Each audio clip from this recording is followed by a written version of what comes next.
almost time for our annual car show here at HHS. So where are the cars? It's the 8th annual Healdsburg Car Show, presented by the Healdsburg High School Auto Shop program. Come on down to the campus of Healdsburg High on April 27th from 10 a.m. to 2 p.m. Spend the day checking out classic cars, including rods, custom muscle cars, and trucks. Visit vendor exhibits, food booths, enjoy live music, and more. The event is free to attend. Yes, free! Have a car to enter? Registration is only $30. For more information, contact Brian Osborne at bosborne@husd.com or call 707-431-3420. Come on out and celebrate 8 years of cool cars, cool people, and good times. I wonder if there's a club on campus that brings change to the mind.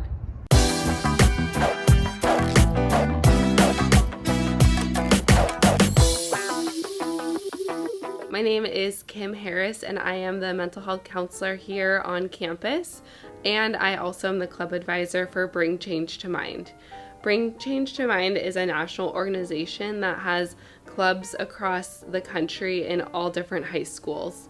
And really the main point of Bring Change to Mind is to help destigmatize mental health among teenagers, because we know that the more someone is feeling isolated and alone, it's going to increase their mental health issues as well as depression and things like that. And the organization was initially built on, being able to support individuals who have those kinds of issues, so that way they are not choosing more harmful outcomes to deal with some of these issues that they may be struggling with.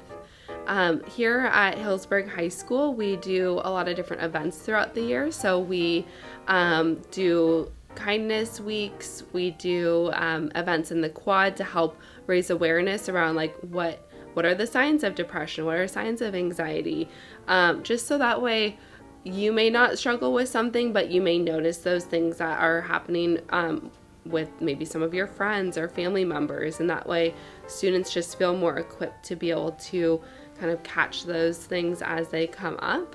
And also before finals weeks and sometimes before spring break, we will have therapy dogs on campus just to have areas where students can go to and de-stress and relax and be around like-minded people who also care about mental health. Bring Change to Mind meets on Wednesdays during lunch in the Wellness Center, which is located in the counseling office. And we are always looking for more members, so if you're curious about it and want to learn more, feel free to stop by. Ms. Guig is one of the newest teachers on campus. In the next clip, you'll hear a word from her.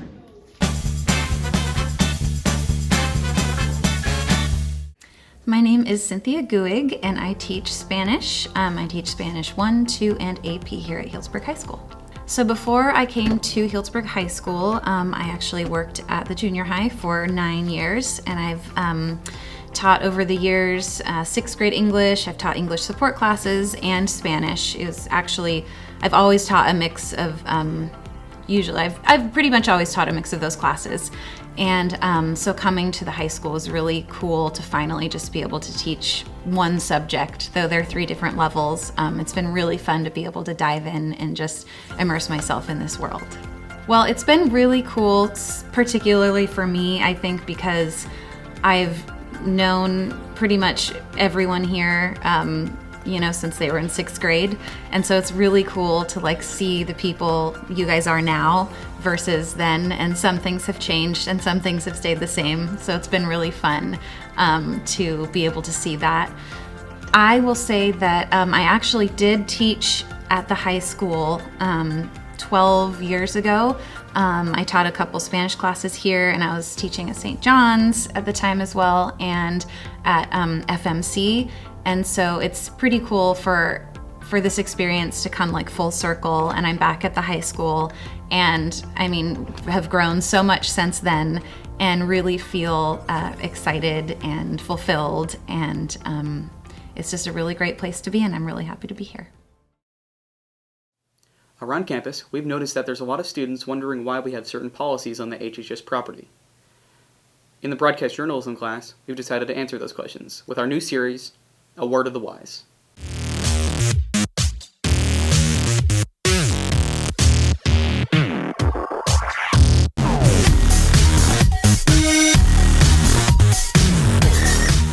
This week on A Word of the Wise, we have the question that everyone's been asking. Why do we have a cell phone policy? To answer this question, let's bring it over to Mike and Greg. Good morning. My name is Mike Edwards. I'm a student advisor here at the high school. And I'm Greg Steele, and I'm the campus supervisor. So the reason why we don't want cell phones used during instructional time, at lunch and break and at passing, it's fine. But during teaching time, learning time, instructional time, we want our students to be focused on whatever it is they're learning, whether it be science, math, history, photography, art, anything. And studies have shown that cell phones weaken the ability to learn. Another related question that we've been hearing is, why can't we use phones while we're in the bathroom? Kids should be able to go in the bathroom and know that they're going to be able to be in peace and in private and not be posted on Instagram. So if a teacher or staff member requires the phone to be turned over because the student has had it out during instructional time, they and we are responsible for the phone. We take it serious. We don't, just toss it on the table.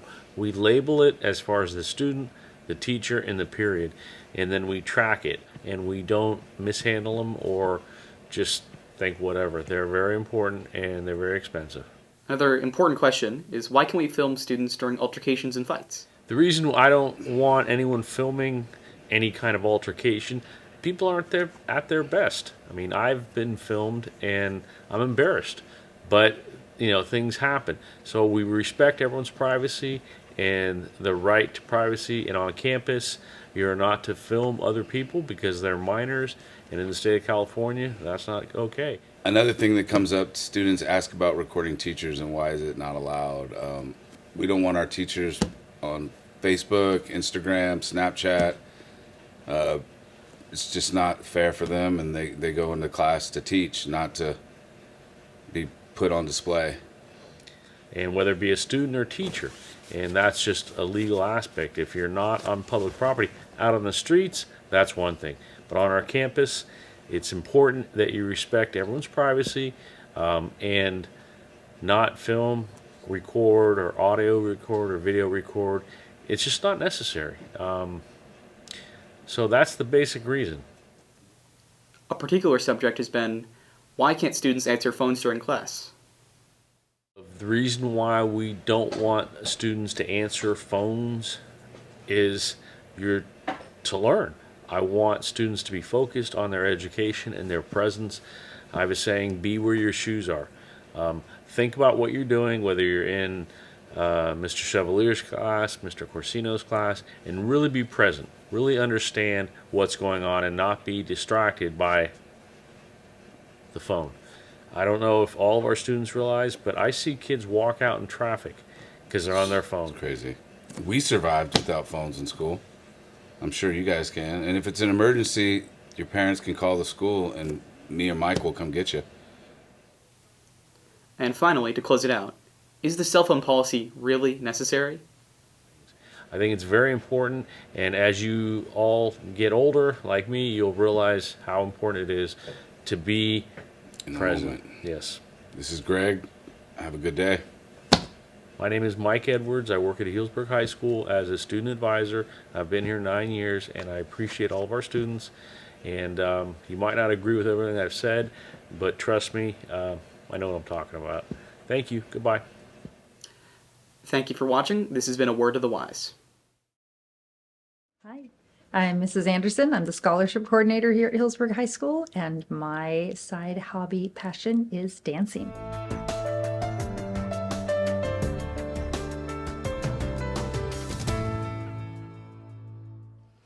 I started dancing when I was young. I was on some traveling dance teams, and actually here at Healdsburg High School, I was on the dance team, which was super fun.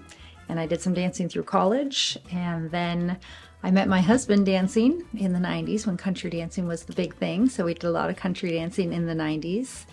And then I kind of took about 20 years off. I had businesses, I had children. There were no country dance places to go anymore. And so we didn't do a lot of dancing for quite a while. And then in June of 2021, during COVID, my husband had had a knee surgery, and all of a sudden his knee felt a lot better. And we were out visiting friends one night, going out dancing, and we were like, wow, we really miss dancing. So we called Arthur Murray Dance Studio the next day and signed up and started going 5 days a week. It was awesome. We were learning cha-cha and tango and waltz and foxtrot and samba and East Coast swing and West Coast swing and nightclub two-step. We learned about 20 different kinds of dances. The ones that really stuck for me, though, are bachata and salsa and West Coast swing, because there's a big social scene around those dances here in Sonoma County and really in the whole Bay Area. So that's mainly where my focus has been, but I still do all the different kinds of dances. Something I've come to realize as I'm getting older is that sometimes we have passions when we're younger. Maybe it's playing baseball. For me, it was dancing. And then you get older and you think, oh, I can't do that anymore because I did it when I was young. But that's not true. There are ways to do your passion throughout your entire life. And I feel so incredibly fortunate that I have kind of rediscovered my love of dance. I've really been taking it to the next level now. I just got asked to be a guest instructor at one of the places I go. I'm going to do some solo performances with my instructor. It's called a solo, but I'm with my instructor. And so I just keep taking lessons. I'm dancing 4 or 5 nights a week, and it just brings so much joy to my life. And I love that it's a great workout for your brain and your body. And I have actually started a TikTok account now just to kind of inspire people over 50 to learn dancing, because it's so great for you, and it's great socially and great exercise and great brain workout. So it kind of hits all those great buttons. And I think as people get older, they think they just need to be comfortable. And to me, that's stagnating. You don't want to be comfortable. We're always telling young people, go outside your comfort zone. That's how you grow as a person. Well, that could be said for anybody at any age. So I'm always trying to push myself outside my comfort zone. When I go to a big bachata events in the city, I look for the best dancer there and I ask them to dance so that I can learn more moves and become a better follower. So I think throughout our lives, you need to keep pursuing your passions and keep growing by getting outside your comfort zone and doing things that make you uncomfortable, because you'll look back and go, wow, that was hard. And now it's not, because I've done it a lot. So that would be my advice. Next, we'll be hearing a word from our sophomores. Tonight, we are young. Hi, I'm Henry Herod. I'm a sophomore at Hillsburg High School, and one thing that I wish I knew as a freshman was that I should have gone into clubs sooner. I think that I should have got involved in clubs sooner because they're a lot of fun, they're a good way to spend your time, and I have a lot of friends that do them too. My name is Michaela Dunnes. I'm a sophomore at Hillsburg High School, and one thing I wish I knew as a freshman was to join more sports so that I had more opportunities increasing in high school.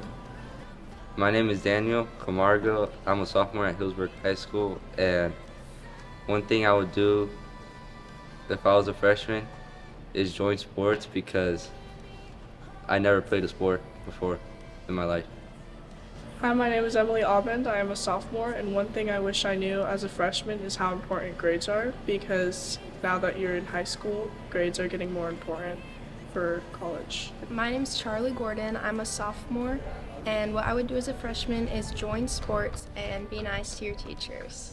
A reason why is because sports are fun and it's a good way to make friends, and being nice to your teachers is good because then you're nice to them. My name is Max Morris. I'm a sophomore, and my advice to freshmen is make friends and play sports, because you need friends in high school, and playing sports is a great way to make them and get more connected with your community, and it's a lot of fun.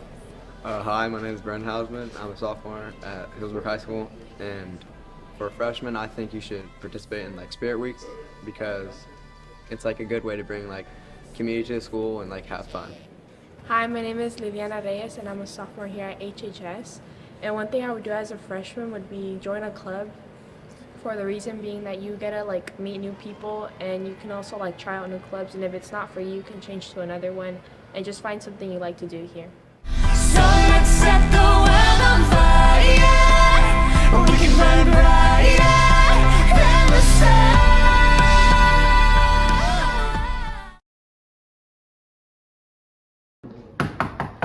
Dennis, are you in there?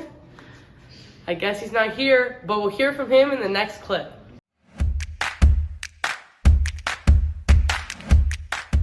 My name is Dennis Vickery. I'm the maintenance supervisor for the Healdsburg School District. I currently maintain our entire school district, although my office is here on campus. I have been in school maintenance for 30 years now, in all aspects of fixing and maintaining schools, and I enjoy it very much. I like working around the people that work here and the people that we meet in our day-to-day lives, and especially the students and our wonderful staff of teachers and office staff as well. I've worked for Roseland School District in Santa Rosa. I worked Santa Rosa City Schools for 22 years. So like I say, 30 years of school experience is pretty much what I've been doing my whole adult life. I'm just here to help out around here and hopefully make the place look really nice, and make sure that I take a great deal of pride in making sure that everything is working, all the lights are on, and you know, we need the heater to work when it's cold, and we need the air conditioning to work when it's hot. So those are the things that I take a great deal of pride in, and I would want all the students here to know that. I really do enjoy being around the students, and your energy gives me energy. I would like to say that we have a very good team here. You know, as I say, there are 4 schools in this district that I am in charge of. Not only the high school here, but also the junior high, the Fitch Mountain campus, and Healdsburg Elementary School, and we also have a preschool on our Fitch Mountain campus as well. And it's just, you know, it's obviously it's a lot of work, and it's a very, very dedicated team that we have here. I think there's 18 of us. And so it's a lot of work, a lot of coordination and teamwork, but we are very motivated and organized, and we try very hard, and we take a lot of pride in our work, and we love our work. So I would just like everyone to know that they have a very good staff of people that are trying their best to help. My name is Dennis Vickery. I'm right here in the quad if you ever want to say hi. And, you know, I hope you guys are all having a great day and enjoy this lovely weather that we're having. And see you around campus.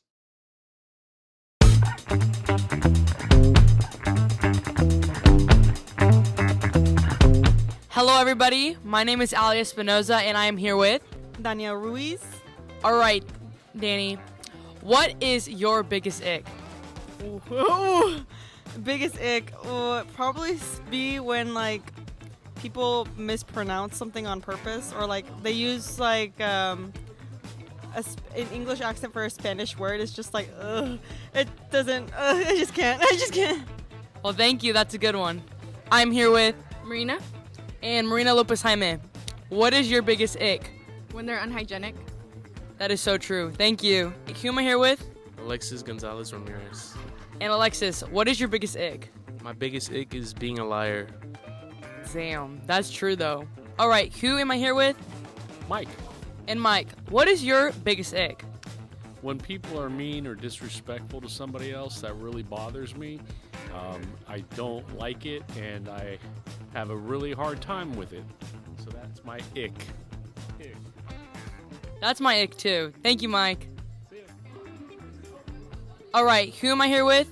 Hadley Reuter. Hadley, what is your biggest ick? My biggest ick is when they don't like my siblings. That's a good one. Family comes first. Thank you, Hadley. All right, who am I here with? Roy.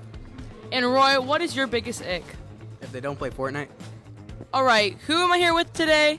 Brady Morrison. The man on campus. All right, Brady, and what is your biggest ick?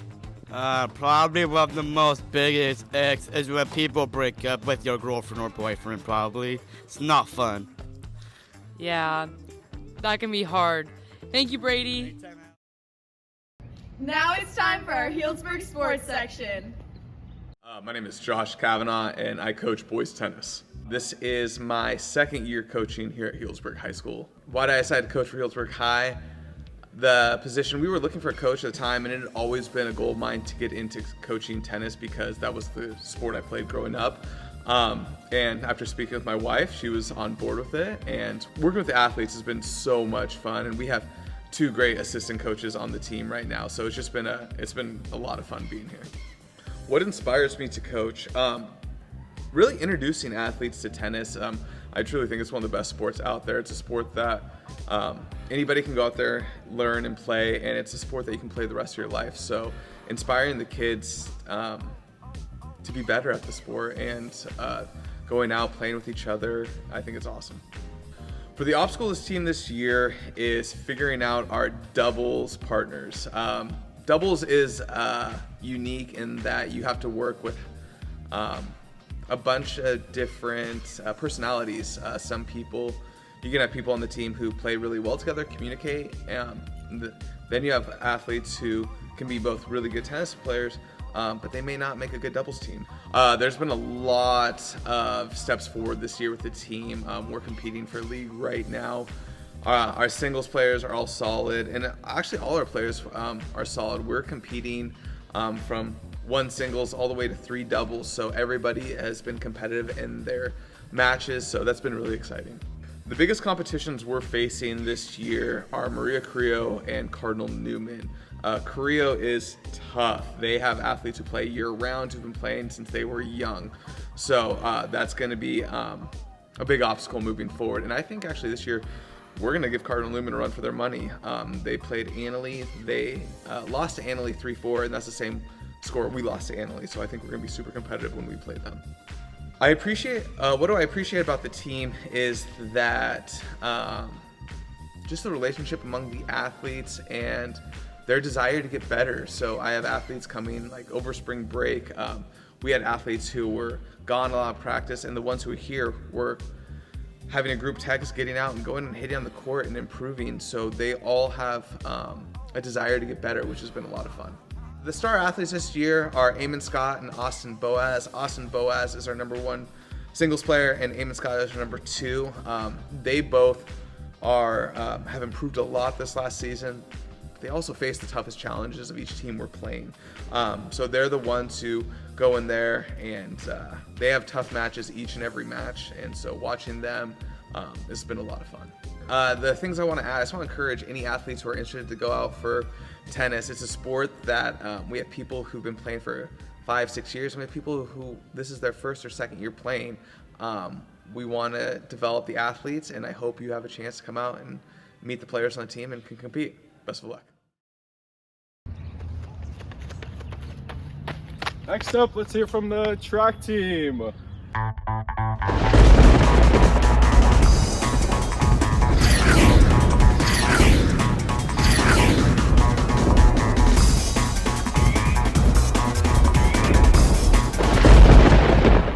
Hi, my name is Kate Guthrie. I am the track and field coach at Healdsburg High School.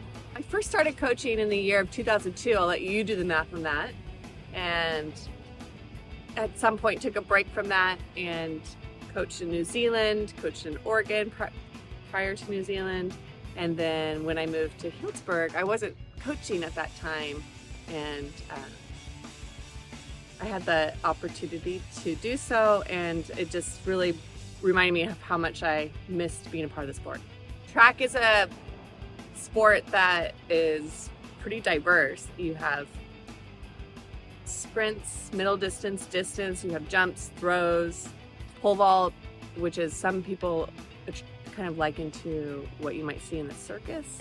But nevertheless, like it's always, track and field meets are always entertaining. I've coached most things except for pole vault. I personally was a middle distance athlete.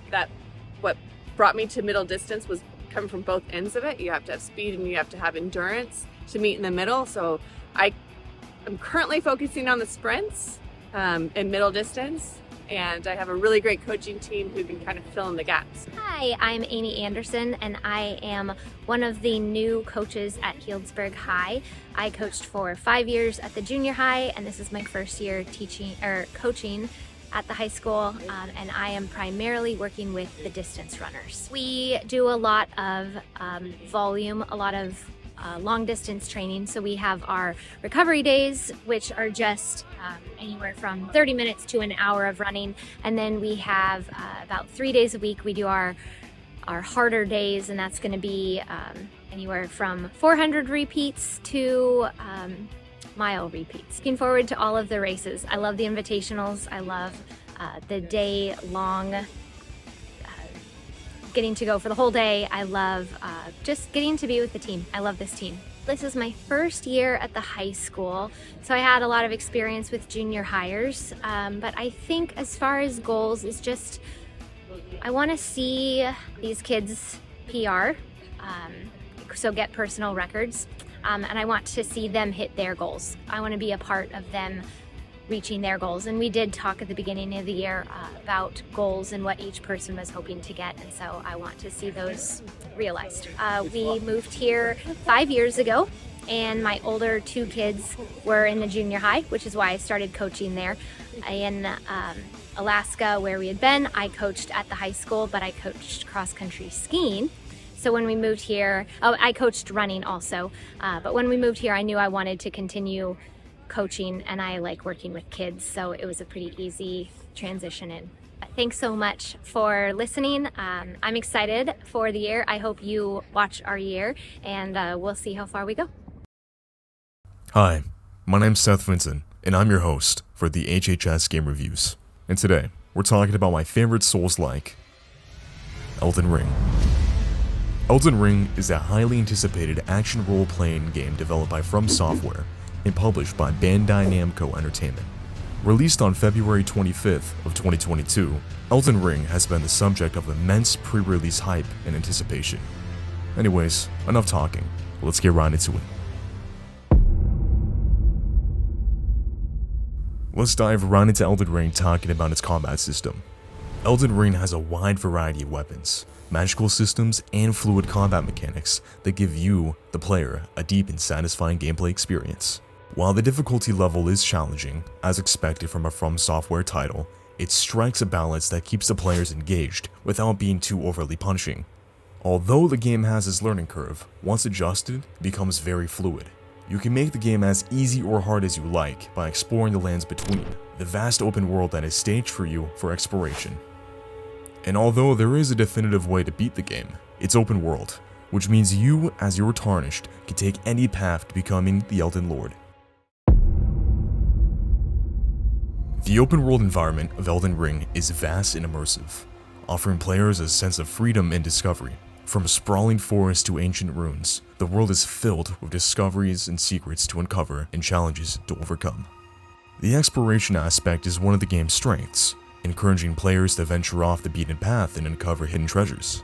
Doing so could potentially unlock secret bosses, items, weapons, and even non-player characters, or NPCs. If I could give a single tip to new players, that would be to explore and be curious. With the lands between being so vast, there's always going to be something new. Even with over 150 plus hours in the game, I still find new bosses, dungeons, and even sometimes weapons. It's very refreshing to find something new just by playing, and it helps the world building that From Software and Miyazaki are known for in all of their Soul-like games. That being said, quest and progression in Elden Ring are intricately woven into the narrative, with the main quest being followed as you fight the world around you to become Elden Lord. You'll find new characters added to the story to really immerse you into the gameplay experience. Side quests offer additional depth and rewards, contributing to the overall immersion of the game. The progression system, including unlimited character customization, allows the player to tailor the game around their Tarnished. One of these customization options is speccing your character, or leveling up. Leveling up allows you to allocate your character's stat attributes. Examples are health, endurance, or even mana. You'll use the in-game currency, runes, that are given to the player based off of slain enemies. If you slay a boss, you'll receive a considerable amount of runes to level up, and while playing, you'll unlock skills to make each weapon fully customized to your liking, allowing players to custom tailor the game's arsenal to their playstyle. No matter if you want to be a mage shooting fireballs and crystal bullets, a heavy swordsman boasting high strength and heavy hits, to a samurai with dexterity that beholds the wielder to quick attacks, any class is viable as long as you spec them correctly. This diversity allows the game unlimited replayability, and makes bosses you thought you understood much easier or harder depending how you go about them. And with the world changing as you progress, so do you, with new characters that are introduced. Not to mention the immersive music that makes the game feel as lively as ever. The sound design, including sound effects and ambient sounds, really does add to the atmosphere and immersion. The music score is impactful, enhancing gameplay moments and invoking emotional responses from players. Even the music throughout this review has been from the game, which sets a wonderful, impactful tone throughout. Not to mention the aesthetic of Elden Ring, which is stunning, with detailed graphics and a unique art style that bring the game world to life. With there being low, medium, and high graphical options, you can run the game on most gaming systems. Elden Ring has a 9 out of 10 star review on Steam, with over 595,387 very positive reviews in total. IGN says it's a 10 out of 10, and it also won Steam's 2022 Game of the Year award. Overall, Elden Ring excels in its gameplay mechanics, world building, visuals, and audio, delivering an unforgettable experience for players. While some might find the difficulty level challenging, it ultimately adds to the game's appeal. I on one highly recommend Elden Ring to the fans of the RPG genre and those looking for a deep and immersive gaming experience. Thanks for watching, fellow Tarnished. I'll see you in the next game review. Thanks for watching.